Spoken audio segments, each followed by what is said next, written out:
मोक्षमार्गस्य नेतारं भेत्तारं कर्मभूभृतां ज्ञातारं विश्वतत्त्वानां वन्दे तद्गुणलब्धये वन्दे तद्गुणलब्धये।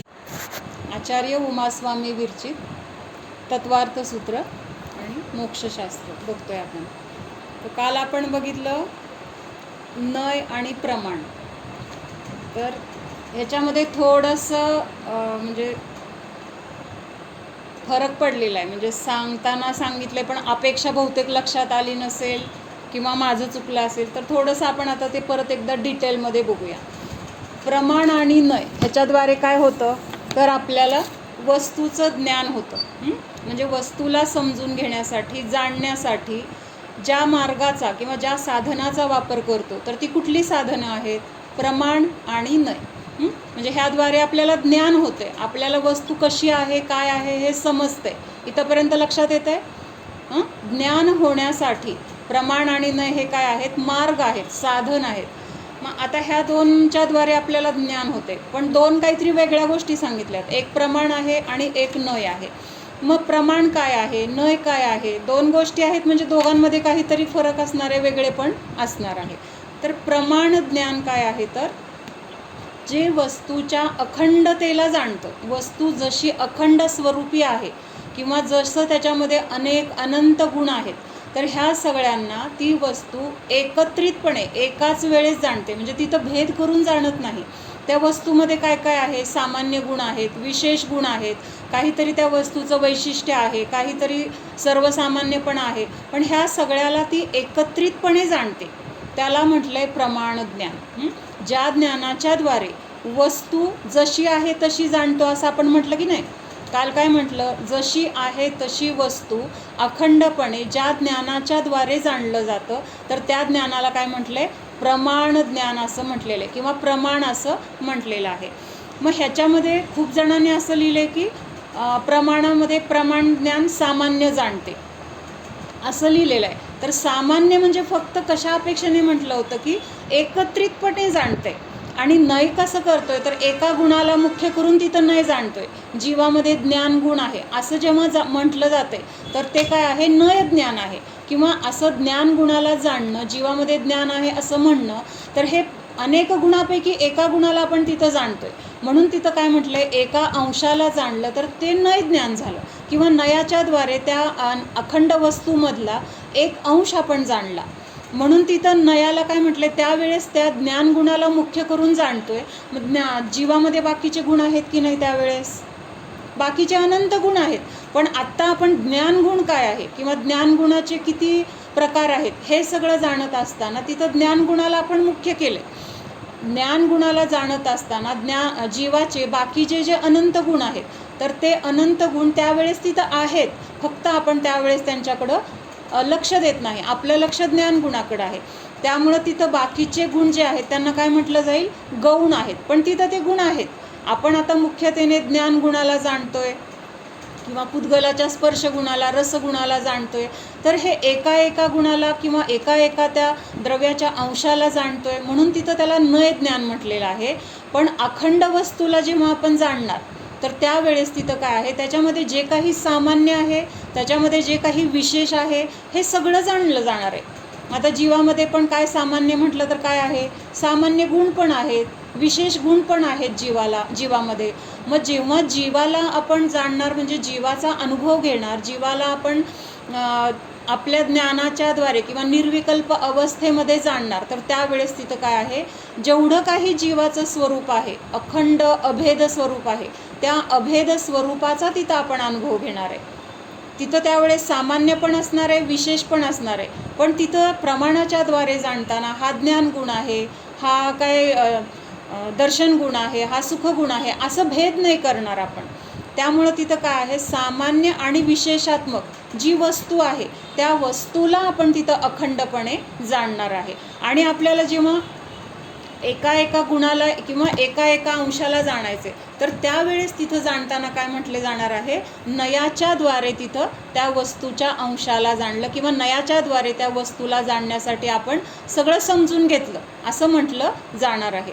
पण प्रमाण ज्ञान काय करते, सगळ्याला एकाच वेळेस जाणते, अखंडपणे जाणते. तर ह्याला म्हणून तिथं प्रमाण ज्ञानाला पूज्य ज्ञान म्हटलेलं आहे. प्रमाण ज्ञानाला काय म्हटलेलं आहे, प्रमाणाला प्रमाण हे पवित्र आहे, पूज्य आहे असं म्हटलेलं आहे. नय हा त्याचा अंश आहे.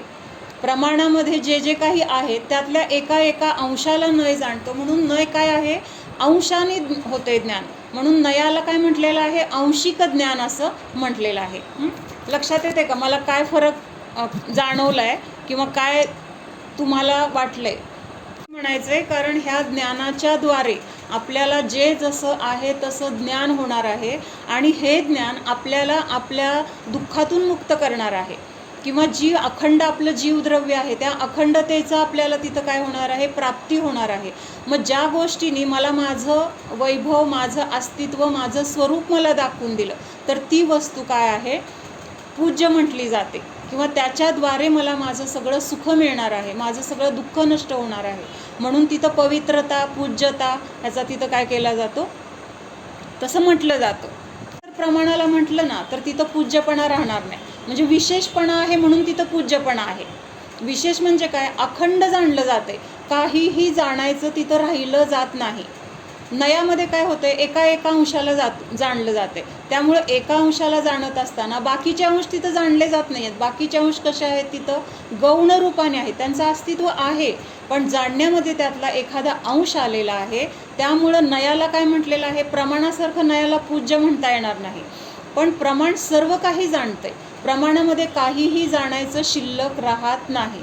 त्यामुळं तिथं ते प्रमाण ज्ञान कसं आहे, पूज्य आहे, पवित्र आहे. तिथं सामान्य पण जाणलं जातं आहे, विशेष पण जाणलं जातं आहे, ते द्रव्य अखंड जाणलं जाते, द्रव्यातील अखंड गुण जाणले जातात, त्या पर्याय जाणले जातात. म्हणजे द्रव्य, गुण आणि पर्याय ह्यांचं अभेद जे स्वरूप आहे त्या अभेद स्वरूपाला ते प्रमाण जाणते. म्हणून प्रमाण ज्ञान काय आहे, पूज्य आहे, महत्त्वाचं आहे. म्हणजे नयाच्याद्वारे शेवटी आपल्याला काय आहे, प्रमाणच जाणून घ्यायचं, किंवा प्रमाण काय आहे हे समजून घेताना पण आपल्याला भेद करून जाणतोय ना आपण, आपल्याला अजून माहीत नाही आहे वस्तू काय आहे, कशी आहे, म्हणून आपण नयाच्याद्वारे एक एक अंशाच्याद्वारे आपण तिथं त्या वस्तूला जाणण्यासाठी प्रयत्न करतोय.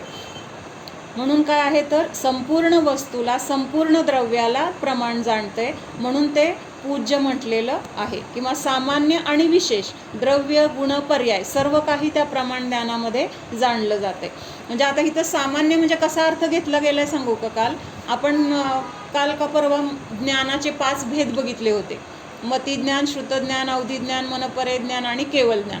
हे बघत असताना मतिज्ञानाचं स्वरूप काय आहे, श्रुतज्ञानाचं स्वरूप काय आहे हे बघितलं होतं. मग तिथं मतिज्ञानाने काय जाणलं जातं आहे, तर वस्तूचं सामान्य स्वरूप तिथं जाणलं जातं आहे.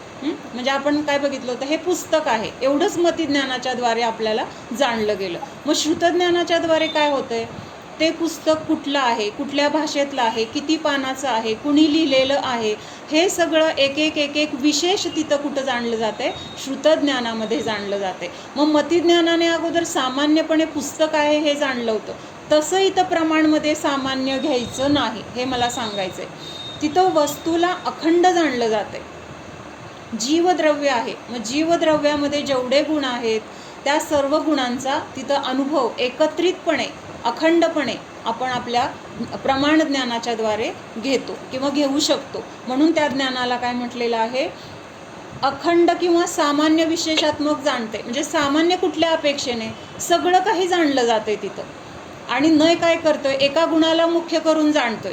मग तिथं ते विशेष जाणलं, एक ज्ञान गुण जाणला, विशेष जाणलं, असं तिथं आपण म्हटलं तरी सामान्य आणि विशेषात्मक जे अपेक्षित आहे तसा तिथं वेगळा अर्थ काल म्हणजे लिहिण्यात आलेला आहे. म्हणून मी सांगते, प्रमाण ज्ञान सामान्यपणे जाणता असं लिहिलेलं आहे. म्हणजे मग त्याचा अर्थ काय झाला की नय विशेष जाणतोय, म्हणजे मग सामान्य प्रमाण पूज्य असताना सुद्धा नयाला पूज्य केलं जातंय.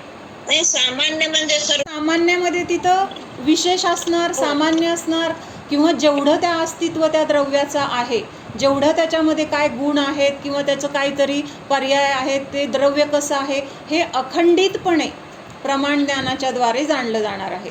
नय काय करतोय, अंशाला मुख्य करतोय, पण प्रमाण त्या द्रव्यालाच मुख्य करते, म्हणजे अखंड द्रव्याला तिथं जाणलं जाते. म्हणजे सामान्य जाणते आणि नय विशेष जाणते असं जर म्हटलं तर नय विशेष म्हणजे पूज्य झाला. कळलं का? म्हणजे नय जास्त जाणतोय असा त्याचा अर्थ होतो. म्हणजे प्रमाणापेक्षा नयामधून जास्त जाणलं जातंय असा त्याचा अर्थ होतोय. लक्षात येतंय का मला काय म्हणायचंय? बरोबर आहे आणि ते चुकीचं आहे. हां, मग म्हणून नय पण सम्यकच आहे, नय मिथ्या नाही आहे. पण हे पण पण त्या कुणीतरी अंशरूपाने आहे. नय ज्ञान असेल किंवा प्रमाण मी ज्ञान असेल. बनली व्यक्ती सुद्धा हां, ते सांगतानाच हे सांगितलं होतं की तू काय प्रमाण सांगितले हे होते? नाही आपण ह्याला सम्यक ज्ञान म्हटलेली आहेत आणि हा प्रमाण आणि नय हा सम्यक ज्ञानाचा विषय आहे. प्रमाण आणि नय हे सम्यक ज्ञानामध्येच आहेत, मिथ्या ज्ञानामध्ये प्रमाण आणि नय नाहीत. हे कुठं आहे आपण काल नंतर शेवटी बघितलं की नाही?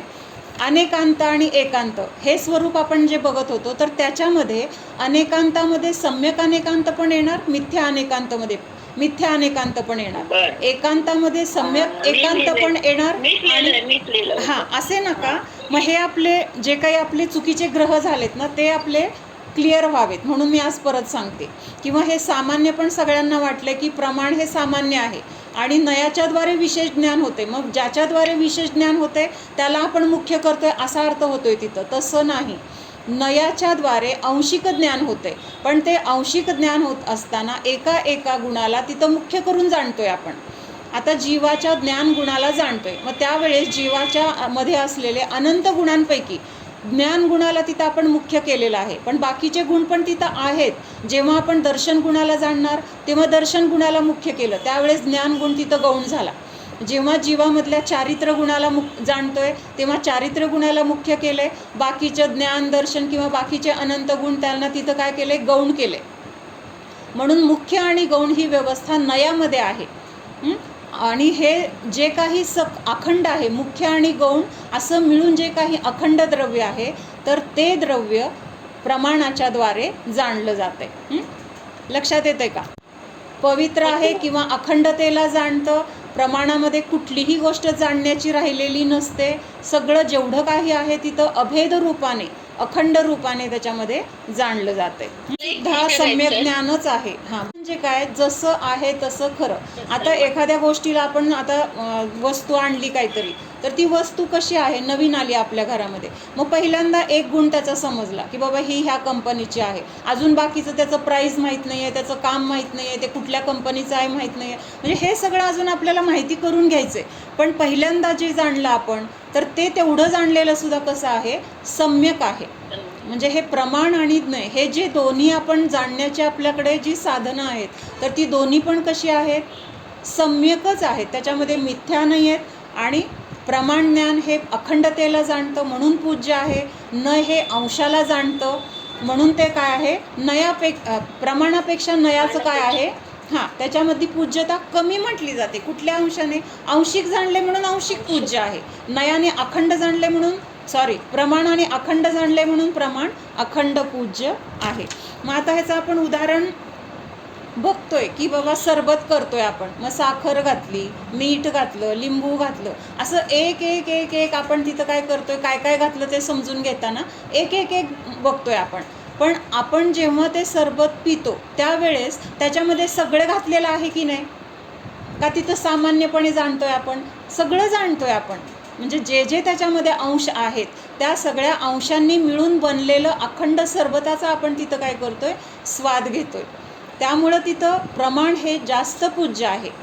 नयाने पण नय पण आहेत त्याच्यामध्ये, पण ते नय काय करतात? आपल्याला जोपर्यंत ज्ञान होत नाही समजून घेण्यासाठी आपण नयाचा वापर करतोय किंवा नयाच्याद्वारे अंशाला जाणतोय आणि त्याद्वारे अखंड वस्तू जाणली जाते. म्हणजे अंशाने जाणत तिथं काय होतं आहे? प्रमाण जो वस्तू जी आहे, प्रमाणात्मक वस्तू, त्या वस्तूला आपण जाणतोय. आणि मग प्रमाण ज्ञानाच्याद्वारे जेवढ्या वस्तूचं जे जे स्वरूप आहे, जेवढे त्याचे गुण पर्याय वगैरे आहेत, अखंडतेला जाणतोय, अभेद जाणतोय. तिथं भेद नाही राहिला, एवढा फरक आहे. आणि भेद नाही आहे तिथं, सर्व काही जाणलं जातं आहे. ह्या अपेक्षेने प्रमाण हे कसं आहे? पूज्य आहे.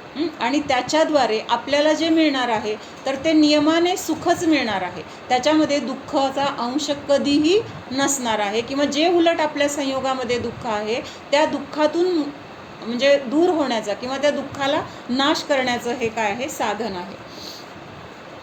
सामान्य आणि विशेष दोन्हीला प्रमाण जाणते हे आपलं पक्क करायचं आहे. की बाबा आपण आंबा खाल्ला, आंबा खाताना कसा आहे, त्या आंब्याचा आपण तिथं स्वाद किंवा आनंद घेतला, छान वाटला आंबा खाताना. पण कुणीतरी विचारलं कसा आहे आंबा, कसा होता, मग तिथं आपण जे बोलणार की आंबा गोड होता, हापूस होता, किंवा काय थोडासा कोयला आंबट होता, जे जे काही आपण त्याच्याबद्दल एक एक एक एक वाक्य सांगणार, त्याचे एक एक गुणधर्म सांगणार, जे आपण अखंड अनुभव घेतलेला आहे त्या आंब्याचा, त्या अखंड अनुभवाचंच आपण कथन करणार, तेव्हा ते अखंडपणे सांगू नाही शकणार. तिथं आपण भेद करून सांगणार, एक एक गुणाचं तिथं वर्णन करणार, किंवा कसं होतं ते त्या अनुभवाच्या अंशाला, म्हणजे अनुभवातला जो जो अंश आपण सांगणार, तर तो त्याला काय म्हटलेला आहे, नय म्हटलेलं आहे. अखंडतेने आंब्याचा अनुभव घेताना तर कसा घेतला, अखंड अनुभव घेतला आहे. तिथं वेगळं वेगळं त्याच्यातले गुण वेगळे वेगळे जाणलेले नाहीत, अभेद अनुभव घेतलेला आहे. पण सांगताना आपण काय करतो, एका एका गुणाला त्यातल्या सांगतोय, मुख्य करून सांगतोय, आणि हे एक एक सांगणं किंवा अंश सांगणं, तर ते काय आहे, नय आहे असं म्हटलेलं आहे. त्यांना समजलेलं आहे, पण एखादा पॉईंट जो काही चुकला होता, सम्यक दर्शन इत्यादी किंवा जीवाचं स्वरूप वगैरे हे जाणण्यासाठी आपण इथं जे उपाय आहेत, तर ते प्रमाण आणि नय आहेत. त्यांच्याद्वारे आपण जीवाधिक 7 तत्वांचं ज्ञान किंवा अधिगम होतो असं म्हटलेलं आहे. कशाच्याद्वारे, प्रमाण आणि नयाच्या द्वारे. त्याच्यानंतर प्रमाण सम्यक ज्ञान आहे. आणि सम्यक ज्ञान का म्हटलेलं आहे, तर तिथं हे आपण 5ही जी ज्ञानं आहेत, तर ती 5ही ज्ञानं इथं जी आहेत, तर ती सम्यक ज्ञानच घेतलेली आहेत, आणि प्रमाणामध्ये हे 5ही ज्ञान येतात. मग प्रमाणाचा विषय काय आहे, कुठल्याही वस्तूमध्ये भेद न करता अभेदपणे अखंडपणे वस्तूचं ज्ञान करणे, हा काय आहे, प्रमाणाचा विषय आहे. सामान्य आणि विशेषात्मक वस्तूला अखंडपणे जाणते ते प्रमाण ज्ञान आहे. आणि नय कशाला म्हटलेलं आहे, प्रमाणाच्या द्वारा जी वस्तू ग्रहण केलेली आहे, तर त्या वस्तूमध्ये अनेक धर्म आहेत, तर त्या अनेक धर्मापैकी एका धर्माला किंवा एका गुणाला ग्रहण करणे किंवा एका गुणाचं कथन करणे, तर हे काय आहे, नय म्हटलेलं आहे. आता उदाहरणार्थ दिले, प्रमाणाच्या द्वारे अखंड वस्तू जाणली, तर हे काय झालं, अखंड वस्तू जाणली हे प्रमाण झालं, आणि त्या वस्तूतला अंश जाणला हे नय झालं.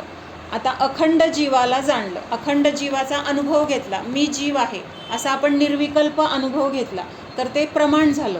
आणि जीव नित्य आहे असं म्हटलं, तर ते काय झालं, तिथं नय झालं किंवा नय ज्ञान झालं. म्हणजे अनंत गुणांपैकी जीवाचा एक नित्य गुण आपण तिथं बघतोय, किंवा नित्य गुणाला मुख्य करून जाणण्यासाठी तिथं आपण प्रयत्न करतोय, म्हणून तिथं काय आहे, नय ज्ञान आहे. काय करतो आपल्याला, तर त्या वस्तूपर्यंत नेऊन पोहोचवतो, किंवा वस्तूचं अखंड ज्ञान होण्यासाठी तिथं नय काय आहे, आपल्यासाठी पहिल्यांदा साधन आहे. म्हणजे एका एका अंशाला जाणत जाणत अखंड वस्तूचं ज्ञान झालं, आणि अखंड वस्तूचं ज्ञान झाल्यानंतर मग त्या ज्ञानाला तिथं काय म्हटलेलं आहे, त्या वस्तूला, अखंड वस्तूला जाणलं तर ते प्रमाण ज्ञान झालं. प्रमाणामध्ये पूर्ण वस्तूला ग्रहण केलं जातं, त्याच्यामध्ये कुठला गुण मुख्य आणि कुठला गुण गौण अशी व्यवस्था प्रमाणामध्ये नाही. मग मुख्य आणि गौण ही व्यवस्था कुठं आहे, तर ती नयामध्ये आहे, कारण तिथं एका गुणाला मुख्य करून त्या वस्तूला जाणण्यासाठी आपण तिथं प्रयत्न करतोय. विशेष वस्तूच्या एका अंशाला मुख्य करून किंवा विशेष करून तिथं जाणलं जाते. म्हणजे आता उदाहरणार्थ दिलं आहे की अग्नी कसा आहे, तर प्रकाशक आहे, पाचक आहे, उष्ण आहे, असे अनेक गुण अग्नीमध्ये आहेत. आपण मध्ये हे बघितलं होतं, प्रकाशक म्हणजे काय, उजेड पडतोय. पाचक म्हणजे काय, त्याच्यामध्ये शिजवण्याची शक्ती आहे. त्याच्यामध्ये काय आहे, म्हणजे पचवण्याची शक्ती आहे, आणि उष्णतेच्याद्वारे शिजवण्याची शक्ती आहे. हे तर सगळे काय आहेत, अग्नीचे गुण आहेत. असं प्रमाणाच्या द्वारे आपण त्या अखंड अग्नीला जाणलं. म्हणजे अनंत गुण जे आहेत, तर त्याच्यापैकी आता इथं आपल्याला समजण्यासाठी मुख्य दिले, पण जाणत असताना अग्नी आहे म्हणताना त्याच्यामध्ये हे सगळे गुण काय झाले, असतातच, समाविष्ट आहेत. त्याला प्रमाण ज्ञान म्हटलं. पण आत्ता मला काय आहे, तर मला अन्न बनवायचं किंवा स्वयंपाक करायचा आहे. मग त्यावेळेस आपल्यासाठी त्या अग्नीमधला कुठला गुण मुख्य आहे, तर तिथं पाचक किंवा दाहक म्हणजे शिजवण्यासाठी जो गुण आहे, म्हणजे तिथं त्या अग्नीच्या द्वारे अन्नाला शिजवलं जाते, म्हणजे त्या शिजवण्याच्या अग्नीचा जो उपयोग आहे, तर तिथं त्याचा मुख्यतेने काय केलेला आहे, उपयोग केलेला आहे. म्हणजे तिथं आता गॅस पेटवला म्हणून तिथं उजेड पडणार आहे का, तर तिथं उजेडासाठी आपल्याला मोठा दिवा वगैरे वापरला, म्हणजे दोन्हीमध्ये पण अग्नीच आहे. पण अग्नीमध्ये सुद्धा वेगळे वेगळे जे गुण आहेत, तर त्या अपेक्षेने आपल्याला अन्न शिजवण्यासाठी तिथं प्रकाशक हा गुण महत्त्वाचा नाही आहे, तर तिथं पाचक किंवा दाहक हा गुण तिथं घेतला जाणार आहे. मग ह्याला काय म्हणतात, नय असं म्हटलेलं आहे. लग्न झालं, आता लग्न झालं ह्याच्यामध्ये काय झालं, अखंड जाणलं. लग्न म्हटलं की काय, तिथं लग्न म्हणजे काय, लग्न घर असेल, नवरा नवरी असणार, तिथं सगळे बाकीचे नातेवाईक असणार, तिथं जे जे काही विधी झाले ह्या सगळ्या गोष्टी तिथं लग्न झालं मध्ये काय आल्या. म्हणून त्याला काय म्हटलेलं आहे, लग्न झालं असं म्हटलं तर ते अखंड किंवा प्रमाण ज्ञान झालं. एक उदाहरणार्थ म्हणून घेतोय बरं का आपण, समजून घ्या. आणि मग तिथं नवरी ह्या गावची होती किंवा तिचं नाव हे होतं, तिथं असं तिथं काय प्रोग्राम झाला, असं एका अंशाला तिथं आपण बघतो. त्यावेळेस तिथं काय झालं, ते नय ज्ञान झालं. किंवा नवरा नवरी म्हणत असताना तिथं बाकीचे लोक पण आहेत, मग त्यावेळेस बाकीचे लोक काय झाले, तिथं गौण झाले, नवरा नवरी मुख्य झाले. म्हणजे असं मुख्य आणि गौण हे कुठं आहे, तर नयामध्येच आहे. आता दुसरी गोष्ट, एकांत आणि अनेकांत, हे पण आपल्याला इथं नीट लक्षात आलं नाही असं मला वाटलं बरं का कालचं. आता एकांत केला जातो म्हणजे काय होतं तिथं, की वस्तूमध्ये अनेक अंत, अनेक धर्म, अनेक गुण असताना जर आपण त्या वस्तूच्या एकाच गुणाला मानलं, तर तिथं काय होणार आहे, तो दोष येणार आहे. काय दोष येणार आहे, समजा एक मुलगी आहे, तर ती कुणाच्या तरी अपेक्षेने मुलगी आहे, कुणाच्या तरी अपेक्षेने आई आहे, कुणाच्या तरी अपेक्षेने बहीण आहे किंवा बायको आहे, असं वेगळे वेगळे तिच्या म्हणजे जसे ते नातेवाईकांच्या अपेक्षेने प्रत्येकाचं नातं तिच्याशी काय असणार आहे, वेगळं असणार आहे. मग ह्या सगळ्या वेगळ्या नात्यांना पण तिथं काय आहे, महत्त्व आहे की नाही. आणि त्या मुलाने काय म्हटलं, नाही ही बाकी कुणाचं कोणच नाही, ही फक्त माझी आईच आहे असं म्हटलं, तर काय झालं, तो एकांत झाला. एकांत का झाला तिथं, त्यांनी बाकीच्या सगळ्या नात्यांना स्वीकारलेलं नाही आहे. म्हणजे कुणाची तरी ती मुलगी आहे, नाही ती त्यांची मुलगी नाही, ती फक्त माझी आईच आहे, ती कुणाची बायको नाही, ती कुणाची सून नाही, असं जर म्हणलं तर काय होणार आहे, तिथं एकांत होणार आहे. लक्षात येते का. आणि असं म्हणणं काय आहे, मग ते बरोबर आहे का चूक आहे, बरोबर आहे का चूक आहे, चूक आहे. हां, का चूक आहे, तर बाकीच्या सगळ्या अपेक्षेने ते बरोबर पण आहे ना. ज्याच्या त्याच्या अपेक्षेने ज्याचं त्याचं नातं पण कसं आहे, योग्यच आहे, बरोबरच आहे, त्या ठिकाणी ते नातं चुकीचं नाही आहे. पण जर आपण फक्त एकालाच जर ग्रहण करत असेल, बाकीच्याला आपण नाकारत असेल, तर तिथं काय होतो, एकांत होतो. पण इथं नयामध्ये असा एकांत नाही, हे मला सांगायचं आहे. काल नय एकांत आहे असं पण लिहिलेलं आहे कुणीतरी. एकांत म्हणजे कुठल्या अपेक्षेने, त्यावेळेस आपण ज्या गुणाला तिथं जाणतोय, ज्या अंशाला तिथं सांगतोय किंवा बोलतोय किंवा जाणण्याचा प्रयत्न करतोय, त्यावेळेस तिथं ते मुख्य म्हटलं जाईल. पण त्या एकाचं तिथं मुख्यतेने आपण म्हटलं, ह्याचा अर्थ बाकीच्या तिथं त्या गुणांना किंवा बाकीच्या तिथल्या अंशाला आपण तिथं स्वीकारत नाही असं नाही. जीवामध्ये ज्ञान गुण आहे असं म्हटलं, ह्याचा अर्थ त्याच्यामध्ये दर्शन, चारित्र्य, सुख, शक्ती नाही असं तिथं अपेक्षा नाही. हे बाकीचे पण गुण त्याच्यामध्ये आहेत, फक्त त्यावेळेस आपण ज्ञानगुणाला तिथं मुख्य केलेलं आहे. शिक्षक वर्गामध्ये आले आणि काय केलं त्यांनी, एका मुलाला हाक मारली, अरे जरा इकडे ये रे असं म्हणून त्या मुलाला हाक मारली. मग आता तो मुलगा म्हणजे काय आहे, त्या वर्गाचा समजा मॉनिटर आहे, म्हणजे त्या सगळ्या वर्गाचं तो कोण झाला, एक प्रतीक झाला. मग त्या मुलाला सांगितलं, बाबा हे जे काही आहे ते सगळ्या मुलांना तू वाट, जे काही असेल ते. पण तिथं सांगत असताना त्या मुलाला जरी हाक मारली तरी ती बाकीची सगळी मुलंसुद्धा तिथं काय आहेत, त्या शिक्षकांच्या बोलण्यामध्ये किंवा त्या मुलांना पण शिक्षकांनी काय केलेलं आहे, गृहीत धरलेलं आहे. म्हणजे तो सगळा अखंड वर्गच काय आहे, त्यांच्या म्हणण्याचं तिथं एक त्यांच्या म्हणण्याच्या मागं तिथं ती बाकीची मुलं पण आहेत. जरी एका मुलाला बोलवले, मुख्यतेने त्या मुलाला बोलवून बाकीच्या सगळ्या मुलांना पण द्यायला सांगितलेलं आहे. म्हणजे मुख्य त्या मुलाला बोलवलं म्हणजे तो एकच त्या वर्गातला मुलगा आहे असं नाही. बाकीची मुलं पण तिथं आहेत, पण तिथं एकाला बोलून एकाच्याद्वारे बाकी सगळ्यांना ती वस्तू द्यायला सांगितलेलं आहे. लक्षात येत आहे ना? का जास्त होतंय जरा? त्याला जर म्हणलं आपण तर ते चुकीचं आहे. अपेक्षा काय मला सांगायची समजून घ्या. नयाने म्हणजे एका गुणाला जाणलं जातंय, पण त्या एका गुणाला जाणत असताना पण ते सम्यक नय म्हटलेलं आहे किंवा सम्यक एकांत म्हटलेलं आहे. तिथं बाकीचे सुद्धा गुण तिथं गौण रूपाने आहेतच. आता कालचं मग तेच कुठल्या अपेक्षेने आपण त्यावेळेस एका गुणाला जाणतोय, ह्या अपेक्षेने एकांतात्मक सम्यक एकांत आहे ना, त्याला सम्यक एकांत म्हटलेलं आहे. पण सम्यक एकांत म्हणत असताना तो फक्त आपण एकच गुण आहे असं म्हणतोय का? असं म्हणतोय का? तेच म्हणून आज ते मुख्य आणि गौण मी परत सांगते. आपण तिथं जीवामध्ये ज्ञान आहे म्हणजे हे काय झाला? सम्यक एकांतच झाला, सम्यक नयच झाला. त्याला सम्यक एकांत म्हणलं तरी चुकीचं नाही. का चुकीचं नाही? त्या ज्ञान गुणाला मुख्य केलंय तरी तिथं बाकीचे गुण पण आपल्याला माहीत आहे की बाबा बाकीचे पण गुण ह्याच्यामध्ये आहेत. आपण त्या बाकीच्या गुणांना तिथं नाकारत नाही. संयू लक्षात येते का? आता आपण म्हटलं की आपण जीवामधल्या ज्ञान गुणाला जाणलं. मग जीवाचा ज्ञान गुण म्हणत असताना तिथं एकाच गुणाला जाणलं म्हणून तिथं त्याला सम्यक एकांत म्हटलं जाईल, एकांत म्हटलं जाईल. पण ते एकांत कुठल्या अपेक्षेने आहे? मुख्य अपेक्षेने आहे. तिथं बाकीचे पण जीवाचे अनंत गुण आहेत, त्याचं अस्तित्व आपण नाकारलेलं नाही. जर आपण म्हणलं जीवामध्ये फक्त एकच ज्ञान गुणच आहे, बाकी जीवामध्ये कुठलेच गुण नाहीत, असं जर म्हटलं तर तिथं काय होणार आहे? एकांत म्हटला जाईल. आणि असा एकांत आपण म्हणत नाही आहे. आपण काय करतोय तिथं त्यावेळेस ज्ञान गुणाला फक्त मुख्य करतोय किंवा ज्ञान गुणाला जाणून घेतोय म्हणून तिथं त्याला सम्यक एकांत असं म्हटलेलं आहे. आता आपण ते एकांत आणि एकांत स्वरूप बघणार आहे, त्याच्यामध्ये हे सगळं येणार आहे. पण फक्त एकांत जर म्हटलं तर त्याचा अर्थ असा होतो. पण असं एकांत तुम्ही समजू नका. सम्यक एकांताचा अर्थ काय आहे?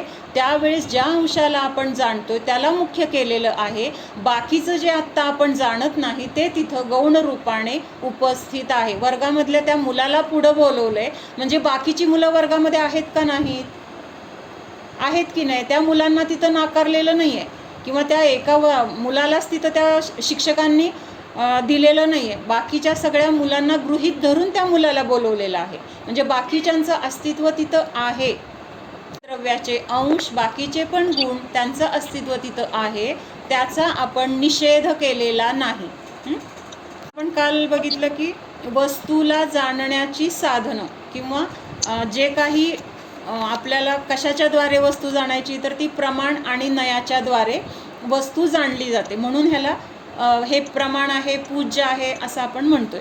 पण अन्यमतवादी काय म्हणतायत की वस्तूला जाणण्यासाठी इंद्रिय, प्रकाश आणि प्रत्यक्षात ती वस्तू असणं गरजेचं आहे. अन्यमतवादी असं मानतात की वस्तूला समजून घेण्यासाठी इंद्रियाची गरज आहे, प्रकाशाची गरज आहे किंवा प्रत्यक्षात ती वस्तू तिथं असण्याची गरज आहे. म्हणजे ह्या 3 गोष्टी असलं तरच ज्ञान होणार. आपल्याला पण असं वरवर बघितल्यानंतर हे बरोबर आहे असं वाटतंय. जर आपल्याला डोळेच नाही तर वस्तू कशी दिसणार? म्हणजे इंद्रिय असेल तर वस्तू दिसते असं वाटतंय. बरोबर आहे का? म्हणजे आपली पण मान्यता अशी असते आणि ही मान्यता आपल्याला काय करायची आहे? चूक आहे का बरोबर आहे हे ठरवून निर्णय करायचा आहे, योग्य काय आणि अयोग्य काय. म्हणून आपण हे बघतोय. प्रकाश असेल तरच वस्तू दिसते, म्हणजे उजेड आहे तर वस्तू दिसते, नाहीतर तिथं वस्तू दिसत नाही. वरवर बघताना आपल्याला हे बरोबर वाटते. किंवा समोर वस्तू आहे तरच त्या वस्तूचं आपल्याला ज्ञान होणार असं वाटतंय. पण हे कसं चुकीचं आहे किंवा आचार्यांनी ह्याचं खंडन कसं केलेलं आहे तर ते थोडंसं बघूया. आता इथं काय म्हटलेलं आहे की इंद्रिय असेल तरच ज्ञान होते. मग असं जर असेल तर ह्याच्यामध्ये चूक काय आहे कोणी सांगू शकेल का? तेच इंद्रियांच्या द्वारे ज्ञान होत नाही हे सिद्ध होते. जर इंद्रियांच्या द्वारे ज्ञान होत असेल तर प्रेताला पण व्हायला पाहिजे. मग प्रेताला ज्ञान होताना दिसतंय का? प्रेताला आपण हाक मारली त्याला कळतंय का? त्याला आपण सुई टोचवली, सुई जाऊ दे, अग्नी आता तिथं दहन करत असताना तिथं ते एवढं सगळं जाळ लागलेलं आहे, त्याला दुखतंय का? तिथं पोळतंय का? त्याला काहीच नाही आहे. ज्ञान का होत नाही आहे? मग पाचही इंद्रिय आहेत तिथं. त्याला डोळ्यांनी अग्नी दिसायला पाहिजे, त्याला अग्नीचं ते आवाज यायला पाहिजे, किंवा ते स्पर्श ज्ञानाने पोळलेलं जाणवायला पाहिजे. मग इंद्रियांच्या द्वारे ज्ञान होतंय. म्हणजे ज्ञान होण्यासाठी इंद्रिय आवश्यक आहेत. इंद्रिय नसतील तर ज्ञान होणार नाही, असं अन्यमतवादी म्हणजे जैन सोडून जे बाकीचे मत आहेत, सांख्य असतील, बौद्ध असतील, किंवा दुसरे कुठले दार्शनिक, तर त्यांचं असं मत आहे की ह्या 3 गोष्टी इंद्रिय, प्रकाश आणि वस्तू असेल तर ज्ञान होते. तर मग आचार्यांनी काय खंडन करून सांगितले की जर इंद्रियांनी ज्ञान होत असेल तर मुर्द्याला पण ज्ञान व्हायला पाहिजे, प्रेताला पण ज्ञान व्हायला पाहिजे, पण त्याला तिथं काहीही कुठलंच ज्ञान होत नाही. 5ही इंद्रिय आहेत तरी पण ज्ञान होत नाही. आणि खूप वेळा काय होतं की जिवंत पण आहे, जिवंत आहे तरीसुद्धा समोर असलेल्या गोष्टीचं खूप वेळा ज्ञान होत नाही. कसं होत नाही सांगा? आपण आता उपयोग नाही आहे. म्हणजे आता टी व्हीमध्ये काहीतरी आपल्या आवडीची सिरियल लागली आणि आपल्याला जेवायला ताट आणून दिले. आता आपण जेवतोय, जेवत असताना आपलं लक्ष कुठं आहे? टी व्हीकडे आहे. काय चाललं आहे टी व्हीमध्ये? मग ते भाजी कशी आहे, चांगली आहे, मीठ आहे, कमी आहे, जास्त आहे, लक्षच नाही आहे तिथं. किंवा किती खातोय त्या खाण्याकडे पण लक्ष नाही आहे. मग तिथं काय खाल्लंय, कसं खाल्लंय, काय खातोय, काय चव आहे, ह्याचं ज्ञान होतंय का तिथं आपल्याला? रसनेंद्रिय आहे तिथं. मग इंद्रियांच्या द्वारे ज्ञान होतंय, तर तिथं जिवंत असताना तरी कुठं ज्ञान होतंय? किंवा आपण असं एकटक कशात तरी आपण गुंतलेलो आहोत, एक आपल्या डोक्यामध्ये काहीतरी चिंता आहे आणि त्या गोष्टीचा आपल्यावर एवढं काहीतरी विचार चालू आहे, इतका गहन विचार चालू आहे. मग तिथं आपल्याला कुणीतरी हाक मारली, ऐकू येतंय का? किंवा मुलं आहेत, खेळतोय मुलगा, त्या मुलाला आपण किती वेळा हाक मारतो, त्याचं लक्ष का नाही आहे? त्याला ऐकू येत नाही आहे का? त्याचे कान खराब आहेत का? लक्षात येते का काय म्हणायचं? तो खेळण्यामध्ये एवढा गुंग आहे की त्याला आईने किती जरी हाक मारली तरी त्याला लक्षात येत नाही आहे. म्हणजे त्याचं लक्ष नाही आहे. ऐकू येत नाही असं नाही आहे, कान खराब आहेत असं नाही आहे, त्याचे कान चांगले आहेत, पण तो बाकीच्या विषयामध्ये एवढा रमलेला आहे की त्याचं ह्या बाकी गोष्टींकडे लक्षच नाही आहे. म्हणून हे इंद्रियांच्या द्वारे ज्ञान होतंय असं म्हणणं काय आहे तर हे चुकीचं आहे. म्हणजे इंद्रिय ज्ञानासाठी गरजेची आहेत असं नाही. अजून दुसऱ्या अपेक्षेने सिद्धांमध्ये आता कुठले इंद्रिय आहेत? सिद्धांना आत्ता कुठलं इंद्रिय आहे? कुठलंच नाही आहे, शरीरच नाही आहे, इंद्रियाचा विषयच राहिलेला नाही आहे. पण ते कसं जाणतायत? आपल्यापेक्षा पण उत्कृष्ट जाणतायत. आपण अगदी अल्प जाणतोय, जे जाणतोय ते पण आपल्याला नीट समजत नाही आहे, नीट दिसत नाही आहे. म्हणजे इतकं आपलं ज्ञान कसं आहे? अल्प आहे. आणि ते सिद्ध भगवान म्हणजे आपल्याजवळ इंद्रिय असून आपल्याला नीट जाणता येत नाही, आणि सिद्ध भगवंतांजवळ एकही इंद्रिय नाही आहे, शरीर नाही आहे, मन नाही आहे, तरीसुद्धा त्यांचं जाणणं कसं आहे तर उत्कृष्ट, सर्व काही एका वेळेस 3 लोकातलं, 3ही काळातलं जाणण्याची क्षमता त्यांच्यामध्ये आहे. म्हणून सांगितले की इंद्रियांच्या द्वारे ज्ञान होतं असं जे ते मांडतात तर ते चुकीचं आहे. पटतंय का सगळ्यांनंतर? दुसरा मुद्दा आहे की प्रकाश असेल तरच ज्ञान होतं असं त्यांचं म्हणणं आहे. मग आता प्रकाश असेल तर ज्ञान होतं असं म्हणलं तर काही प्राणी असे आहेत की ज्यांना फक्त अंधारातच दिसतं. ते घुबड वगैरे असे आहेत, किंवा हे मांजर, कुत्रा, ह्यांना अंधारातलं पण दिसतं. म्हणजे उलट त्या घुबडाला तर दिवसा दिसत नाही, जेव्हा अंधार असतो तेव्हा दिसतं. मग प्रकाशाने ज्ञान होतं तर मग त्याला पण व्हायला पाहिजे, मग त्याला का ज्ञान होत नाही? म्हणजे हे मानणं कसं चुकीचं आहे हे आचार्यांनी सिद्ध केलेलं आहे. दुसरी गोष्ट, आपल्याला अंधार आहे ह्याचं ज्ञान होतं की नाही? आता लाईट गेली अचानक, तिथं सगळा अंधार पडलाय, मग अंधार आहे किंवा लाईट गेली त्यामुळं अंधार पडलाय किंवा त्या अंधाराचं अस्तित्व आपल्याला लक्षात येतं का नाही? लक्षात येतं की नाही? म्हणजे त्या अंधाराचं ज्ञान कसं झालं? मग प्रकाश नाही आहे तर त्या अंधाराचं ज्ञान कसं झालं? म्हणजे ज्ञानाच्या द्वारे होतं. ज्ञानाला जाणण्यासाठी ह्या बाहेरच्या गोष्टींची गरज नाही. आता निमित्ताने त्या गोष्टी आहेत, किंवा आत्ता आपल्याला ह्या इंद्रियांचं अवलंबन घ्यावं लागतंय, तर हे अवलंबन मात्र आहे, निमित्त मात्र आहे. प्रत्यक्षात जाणते तर कोण? ज्ञानच जाणते. इंद्रिया जाणत नाहीत किंवा ते प्रकाश जाणत नाही, तर ज्ञान जाणते. आणि तिथं प्रकाश नसताना पण अंधार झाला तरी त्या अंधाराला जाणतंय, म्हणजेच तिथं प्रकाश नसला तरीसुद्धा आपल्याला ज्ञान होतंय. घुबडाला रात्री अंधारातच ज्ञान होतं, म्हणजेच प्रकाश हे ज्ञानाचे कारण नाही. प्रकाश हे ज्ञान होण्यासाठी गरजेचं आहेच असं नाही. मग असं आता आपल्याला वाटेल, मग प्रकाश आहे म्हणून तर आपल्याला दिसतोय, किंवा आपल्याला बघायचं असतं म्हणून तर आपण लाईट लावतोय. मग इथं हे कुठल्या अपेक्षेने घ्यायचं आहे? मग अपेक्षा आपल्याला लक्षात आली पाहिजे. म्हणजे ज्ञान होण्यासाठी प्रकाशाची गरज नाही, इंद्रियाची गरज नाही असं तर म्हटलं जातंय. आणि प्रत्यक्षात आपण ह्या गोष्टींचं अवलंबन तर घेतोय की नाही अवलंबन? लाईट लावतोय. कशासाठी लाईट लावतोय? कारण लाईट लावल्यावर दिसेल आपल्याला असं म्हणतोय. म्हणजे तिथं काय आहे, ह्या गोष्टींचं आत्ता आपल्याला ज्ञान होण्यासाठी निमित्त म्हणून गरजेच्या आहेत किंवा निमित्त रूपाने आहेत. ज्ञान होण्याची योग्यता आपल्यामध्येच आहे, ज्ञानाच्या द्वारेच होणार आहे. फक्त इथं ह्या गोष्टींचं आपण काय करतोय तर निमित्त रूपाने त्यांचं अवलंबन आहे. म्हणजे आपण घरामध्ये आहोत आणि घरातून आपल्याला बाहेरचं बघायचं आहे. बाहेर काय चाललंय? आवाज आला, मग आपण काय करतोय? पटकन खिडकी उघडली आणि खिडकीतून बाहेर काय चाललंय हे बघितलं. मग खिडकीच्या द्वारे कुणी जाणलं? खिडकीने जाणलं का आपण जाणलं? कुणी जाणलं? आपण जाणलं. हां, पण तिथं आपण आधार कशाचा घेतलाय? खिडकीचा घेतलेला आहे. तसं आत्ता आपण जाणतोय, डोळ्यांनी बघतोय असं वाटतंय आपल्याला, पण जाणतोय कोण? जीवच जाणतोय. कशाच्या द्वारे जाणतोय? ज्ञानाच्या द्वारे जाणतोय, इंद्रियांच्या द्वारे जाणत नाही. त्या खिडक्याच्या द्वारे आपल्याला काय होतंय? आपलं ज्ञान म्हणजे आपल्याला त्या खिडक्यांच्या द्वारे आपण जाणतोय म्हणजे फक्त त्याचं अवलंबन घेतोय. जाणणारे ती खिडकी नाही आहे, जाणणारे तर आपणच आहोत. अवघड वाटतंय. हे पण महत्त्वाचं आहे की म्हणजे तिथं आपल्याला ह्या इंद्रियांची, प्रकाशाची गरज नाही. किंवा एखादी गोष्ट आता तू म्हणते ते आता इथे येणार आहे. तिसरं काय सांगितलं आहे त्यांनी की वस्तू समोर असायला पाहिजे. वस्तू समोर असेल तरच आपल्याला ज्ञान होतं असं ते लोक मानतात. मग आता आपला मुलगा आहे, शाळेत गेलाय, त्या मुलाबद्दलचे आत्ता आपल्या मनामध्ये जे विचार आहेत ते विचार म्हणजे त्या मुलाबद्दलचं ज्ञानच चालू आहे की नाही? मग आत्ता आपल्यासमोर तो मुलगा आहे का? किंवा आपला अजून काहीतरी दुसरीकडे कुठंतरी आपण गेलोय, दुसऱ्या घरी किंवा दुसऱ्या कुणाकडे तरी गेलोय, त्यावेळेस आपल्याला काहीतरी आठवतंय आपल्या घरातलं, मला घरी जाऊन हे करायचंय, किंवा मी आज गॅस बंद केला का, मी कुलूप नीट लावलंय का, असे विचार मनात येतात. मग त्यावेळेस आपल्याला आपलं घर, आपल्या घरामधल्या त्या गोष्टी, ह्या सगळ्या गोष्टींचं ज्ञान होतंय की नाही? मग त्यावेळेस घर आपल्यासमोर आहे का? ते कुलूप आपल्यासमोर आहे का? ते गॅस आपल्यासमोर आहे? काहीच नाही आहे. पण त्या गोष्टीचं ज्ञान आपल्याला तिथं होतंय का नाही?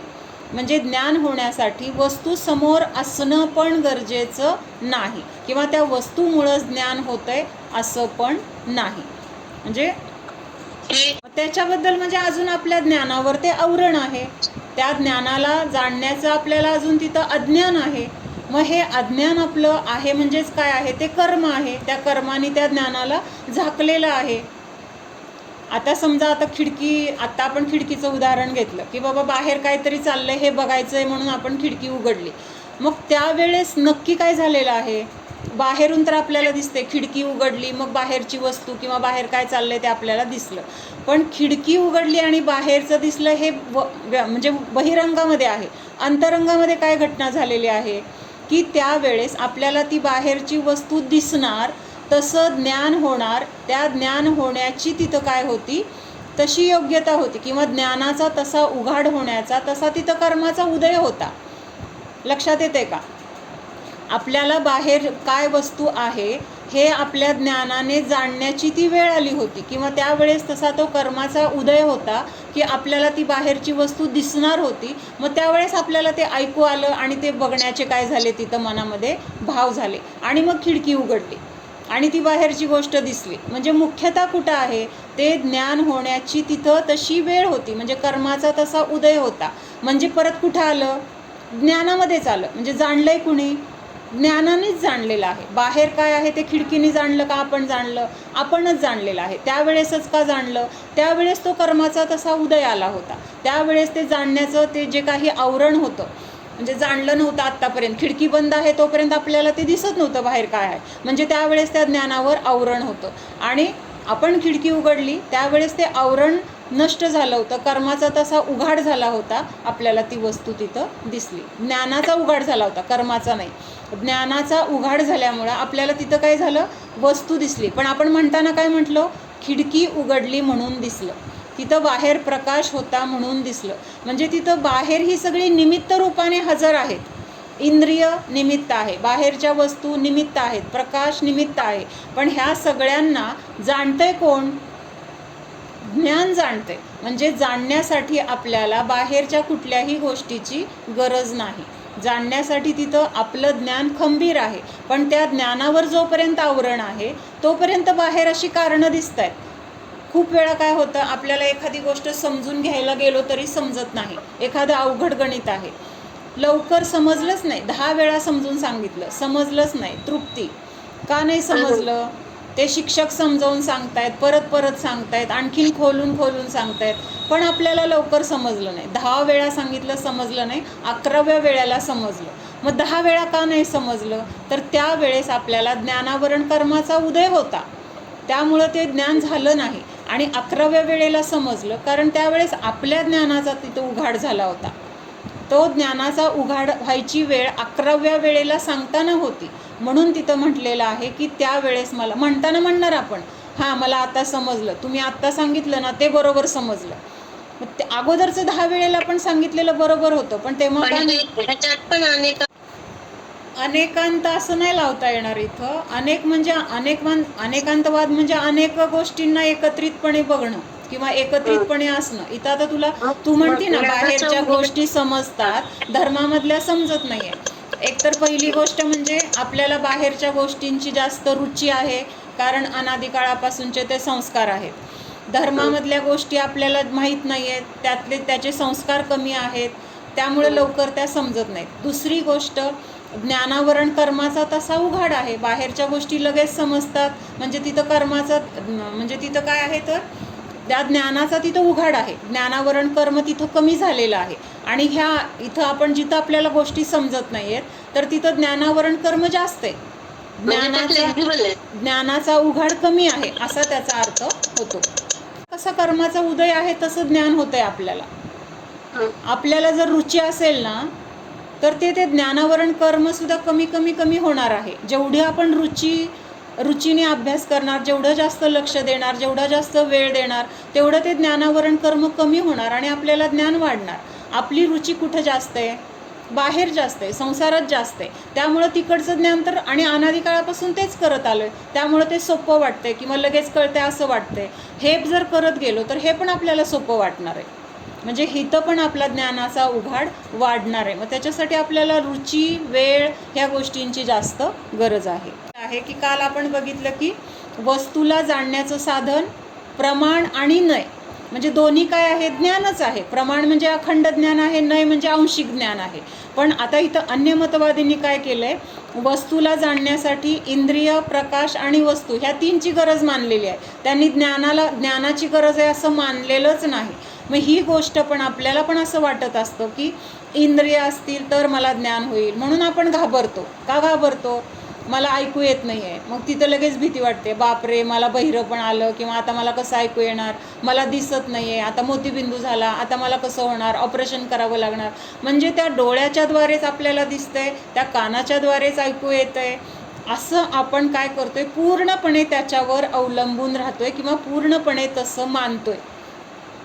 तर ही मान्यता जरी आत्ता आपण ह्या गोष्टींचं अवलंबन घ्यावं लागणार आहे, घेतोय, तरी पण ह्याच्यामुळं मला ज्ञान होतंय, ही मान्यता चुकीची आहे. ज्ञानामुळं होतंय, ज्ञान ह्या गोष्टींमुळं होत नाही, कारण ह्या गोष्टींमध्ये ज्ञान नाही. इंद्रियामध्ये ज्ञान नाही आहे, प्रकाशामध्ये ज्ञान नाही आहे, वस्तूमध्ये ज्ञान नाही आहे, आणि ज्यामध्ये जी गोष्ट नाही त्याच्यामधून ती गोष्ट आपल्याला कशी मिळणार. विहिरीमध्ये पाणी आहे, मग आता विहिरीमध्ये जाऊन आपण दूध पाहिजे म्हटलं तर दूध मिळणार का, तिथं मिळणार का. किंवा दुसरी कुठली गोष्ट पाहिजे म्हटलं तर मिळणार का. कपड्याच्या दुकानात गेलो आणि तिथं आम्हाला किराणा सामान पाहिजे म्हटलं तर मिळणार का. तिथं कपडेच मिळणार, कपडे सोडून दुसऱ्या गोष्टी मिळणार नाहीत. म्हणजेच इंद्रियामध्ये ज्ञान नावाचा गुणच नाही. ज्ञान हे इंद्रियांचं वस्तू किंवा तिथं विषयच नाही. इंद्रिय कशी आहेत? जड आहेत, पुद्गल आहेत, किंवा त्याच्यामध्ये ज्ञान, दर्शन, सुख ह्या गुणांचा अभाव आहे. मग त्याच्यातून ज्ञान आपल्याला कसं मिळणार? लक्षात येते का? कपड्याच्या दुकानात कपडेच मिळणार, मग इंद्रियांमध्ये काय मिळणार? स्पर्श, रस, गंध, वर्णच मिळणार. तिथून ज्ञान मिळणार नाही. प्रकाश पण काय आहे? पुद्गलच आहे, पुद्गलाची पर्याय आहे. प्रकाश दिसतोय ना आपल्याला, मग त्याच्यामध्ये पण स्पर्श, रस, गंध, वर्णच आहे. तिथं ज्ञान नाही. किंवा आता आपल्यासमोर काय टेबल आहे, तर टेबल काय आहे? टेबलाला जाणलं, मग टेबल आहे म्हणून जाणलं असं ते अन्यमतवादी म्हणतात. मग त्या टेबलाला जाणण्यासाठी टेबलामध्ये ज्ञान आहे का? टेबलाने आपल्याला त्याचं ज्ञान करून दिलं का? आपल्या ज्ञानामध्ये ते ज्ञान झालेलं आहे की हा टेबल आहे. म्हणजे ज्ञानानेच जाणलेलं आहे, ज्ञानानेच ज्ञानामध्ये आलेल्या त्या टेबलाच्या आकाराला, त्या टेबलाच्या रंगाला ज्ञानाने जाणलेलं आहे. जसं म्हणजे आपल्या डोळ्याला पण आता ह्याच्यामध्ये शिकवायचे ना शाळेमध्ये, आपल्या डोळ्याने आपण बघतो म्हणजे काय होतं? त्या वस्तूला आपण बाहेर बघत नाही आहे, त्या वस्तूचं प्रतिबिंब आपल्या डोळ्यामध्ये पडलेलं आहे आणि त्या प्रतिबिंबाला आपण जाणतोय. लक्षात येते का? बाहेरची वस्तू दिसते बाहेर, पण आपल्या डोळ्यामध्ये त्या वस्तूचं प्रतिबिंब पडलेलं आहे आणि त्या प्रतिबिंबाला आपण जाणतोय.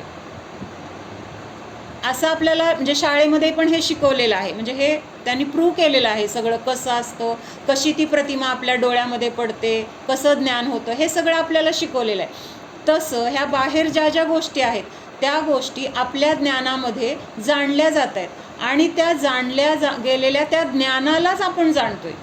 म्हणजे ज्ञानामध्ये जे प्रतिबिंब वस्तूचं पडलेलं आहे, द्रव्याचं पडलेलं आहे, तर त्या प्रतिबिंबालाच आपलं ज्ञान काय करतंय? जाणत आहे. त्यामुळं जाणण्यासाठी आपल्याला बाहेरच्या कुठल्या गोष्टींची गरज नाही. नाहीतर असं जर आपण मानलं इंद्रियांनी, प्रकाशाने किंवा वस्तू असतानाच ज्ञान होणार आहे, तर मग सिद्ध भगवंतांना ज्ञानच नाही असं मानावं लागेल. बरोबर आहे? त्यांच्याजवळ इंद्रिय नाही, त्यांना तिथं समोर सगळ्या वस्तू नाहीत. आहेत का तिथं सिद्धालयात? इथं तर खाली नरकामध्ये काय चाललं आहे किंवा इथं मध्यलोकात काय चाललं आहे, स्वर्गामध्ये काय चाललं आहे, हे तिथं बसून ते जाणत आहेत, सिद्धशिलेवर बसून जाणत आहेत. मग तिथं त्यांच्यासमोर कुठे आहेत ह्या वस्तू? तरी पण त्यांना ज्ञान कसं होतं आहे? तर ज्ञानाच्या द्वारे होतं आहे. आता हे बाहेर आपण इंद्रिय वगैरे ह्यांचं अवलंबन निमित्त रूपाने घेतो आहे.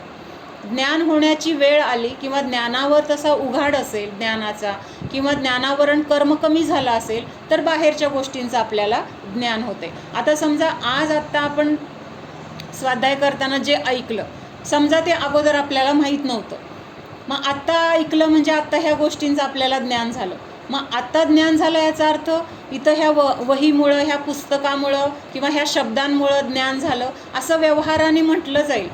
पण खरं ज्ञान कशामुळं झालं आहे? आत्ता तसा कर्माचा काय होता? ज्ञानावरण कर्माचा उघाड झाला होता. म्हणजे ज्ञानावरण कर्म कमी झालं होतं आणि आपल्या ज्ञानाचं आवरण कमी झाल्यामुळं तिथं ज्ञान उघाड झालं आहे ज्ञानाचा. आणि मग हे आत्ता जे काही आपल्याला आज नवीन समजा ऐकायला मिळाले, तर त्याचं ज्ञान झालं आहे. म्हणजे कुणामुळं ज्ञान झालं? आपल्यामुळंच आपल्याला ज्ञान झालं आहे. पुस्तकामुळं झालं नाही, शब्दामुळं झालं नाही, किंवा आपण ऐकलं म्हणून इंद्रियांच्याद्वारे झालं आहे असं नाही, तर कशामुळं झालं आहे? ज्ञानाच्याद्वारे ज्ञान झालं आहे. आत्ता हे ज्ञान होण्याची तशी वेळ आली होती, तशी योग्यता होती. त्या ज्ञानावरचं आवरण आत्ता हटणार होतं, ते हटलं गेलं आणि ह्या शब्दांच्या निमित्ताने आपल्याला जे काही नवीन आज आपण ऐकलं असेल, समजलं असेल, तर ते काय आहे? आपल्याच ज्ञानाचं ते फळ आहे किंवा आपणच आपल्या ज्ञानाने ते जाणलेलं आहे. अवघड वाटते का? केल्याने आता सुद्धा निमित्त झालं. तुम्ही प्रयत्न काय केला? मोबाईल चार्जिंग करून ठेवला, त्यावेळेस बरोबर तुम्ही ते जॉईन केलं, तुम्ही ऐकण्यासाठी बाकी सगळं सोडून इथं लक्ष दिलं, हे सगळं तुम्ही प्रयत्न जे केले तर ते सुद्धा प्रयत्न होणारच होते. किंवा ते सुद्धा काय आहेत? त्या मोबाईलची पण तशी योग्यता होती, त्यावेळेस ते दिसणार, दाखवणार, किंवा बाहेरून आपली तिथं बसण्याची पण त्या शरीराची पण योग्यता होती, तिथं बसणार. तसा कर्माचा उघाड होण्याची पण त्या कर्माची योग्यता होती, आपल्या ज्ञानाची योग्यता होती. आज आपल्याला हे शब्द, ह्या शब्दांचं जे काही शब्द इथं आहेत ते त्याचं ज्ञान तिथं आवरण होतं, ते आवरण निघून जाणार आणि तिथं ज्ञान होणार. म्हणजे एक काहीतरी आपल्याला कुणीतरी गिफ्ट पाठवली. गिफ्ट पाठवल्यानंतर त्या कागद काढल्यामुळं त्याचं ज्ञान झालं का त्याच्यामध्ये आत ती वस्तू होती म्हणून ज्ञान झालं? कशामुळं झालं? ती वस्तू आत होती ना, त्याच्यामुळेच ज्ञान झालं. नुसतं जर कागद असतं तर कागदामुळेच ज्ञान व्हायला पाहिजे, तर मग तिथं कागद नुसतं आहे ना, आत काय नाही तरी पण ज्ञान व्हायला पाहिजे. म्हणजे ज्ञान तर आपल्याजवळ आहे, पण त्या कागदाने ती वस्तू झाकली गेली होती. तसं कर्माने ते ज्ञान झाकलं गेलं होतं आणि ते ज्ञान आता जसं ते वरचं पॅकिंग काढून टाकलं आणि वस्तू आपल्याला दिसली, तसं ते कर्माचं आवरण हटलं गेलं आणि तिथं ज्ञान झालं. मग हे ज्ञान होताना ह्या बाहेरच्या सगळ्या गोष्टी ज्या ज्या घडल्या, आपले प्रयत्न, तर हे प्रयत्नसुद्धा काय आहेत, तर एक प्रकारचं ते निमित्त झालेलं आहे. वाक्य बघितलं होतं की ज्ञान होण्यासाठी प्रमाण आणि नय हे साधन आहे. मग इतर लोक काय मानतात किंवा आपण पण इनडायरेक्टली तसं मानतो किंवा आपली तशी मान्यता असल्यामुळं आपण घाबरतो. हे शरीर, हे इंद्रिय साथ देत नाही तेव्हा आपल्याला दुःख होतं. मग हे जाणल्यानंतर हे दुःख आपलं कमी होणार आहे. माझं ज्ञान तर कमी झालेलं नाही, डोळ्यांनी दिसायचं कमी झालं, कानाने ऐकायचं कमी झालं, तरीसुद्धा माझं जे किंवा दात पडले, आता मला नीट खाता येत नाही, म्हणजे माझं कसं होणार, असं जे काही आपण त्या इंद्रियांच्या द्वारे त्याच्यावर अवलंबून आपण ते कमी झाल्यामुळं किंवा त्याच्यामध्ये काही त्रुटी आल्यामुळे आपल्याला दुःख होतं आहे, ते दुःख होणार नाही. मी माझ्या डोळ्याच्याद्वारे बघणारा नाही आहे, म्हणून आम्हा नेहमी सांगायच्या की मी जाणणारा आहे, मी बघणारा नाही, मी खाणारा नाही, मी ऐकणारा नाही, मी चालणारा नाही. तर ह्या सगळ्या क्रिया मी फक्त जाणणारा आहे. म्हणजे ज्ञान हे ह्या क्रियांच्याद्वारे होत नाही, तर ज्ञानाच्याद्वारेच ज्ञान होतं आहे.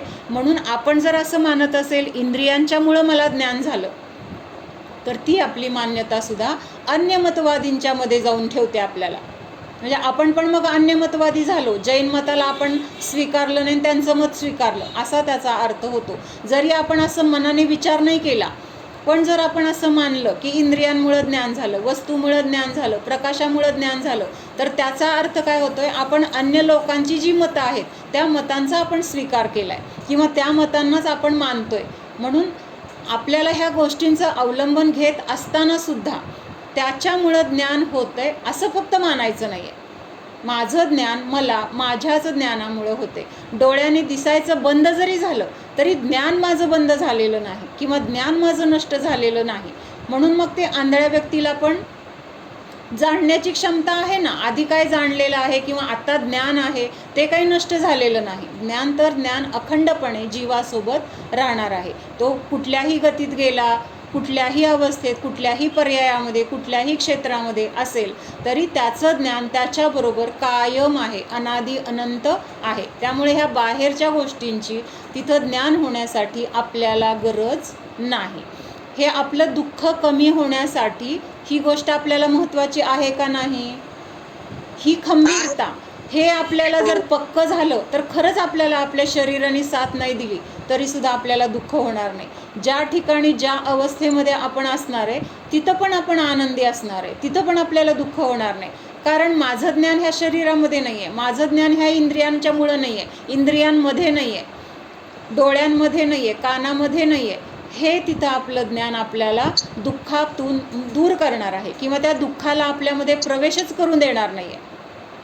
नाही, पण असं वाटतं काय होतं माहिती का, त्याचाच वाटतं की आपण ते जाणतो आहोत हे बघत नाहीये, शरीर म्हणून बघतो. हां, म्हणजे आता आपल्याला दुखतंय त्या दुखण्याकडे लक्ष जाणार, काहीतरी त्रास होतोय त्या त्रासाकडे लक्ष जाणार. एकतर आपल्याला शरीरामध्ये जास्त एकत्व बुद्धी आहे आणि हे भेदविज्ञानाचे संस्कार कमी आहेत, त्यामुळे आपल्याला परत परत आपलं लक्ष तिकडं जातंय आणि मला होतंय, मला असं होतंय, मला असं झालं, असं तिथं आपण काय म्हणतोय, मानतोय.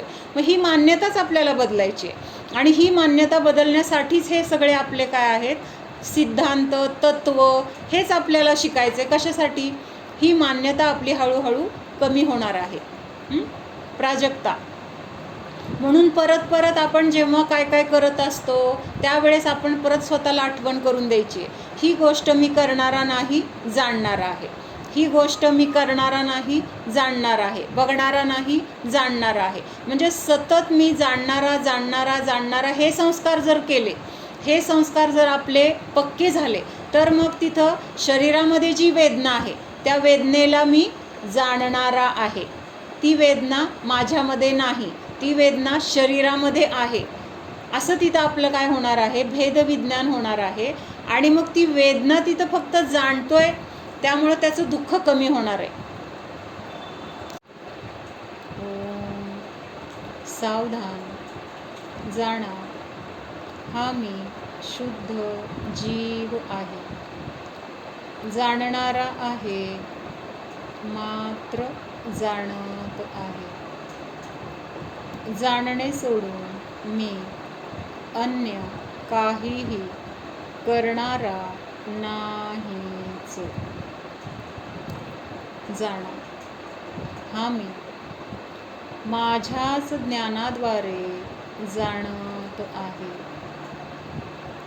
जाणण्यासाठी मला परद्रव्याची, इंद्रियांची, प्रकाशाची, पदार्थांची गरज नाही. मी ज्ञानाच्या द्वारे स्वतंत्र, स्वावलंबी असून जाणू शकतो.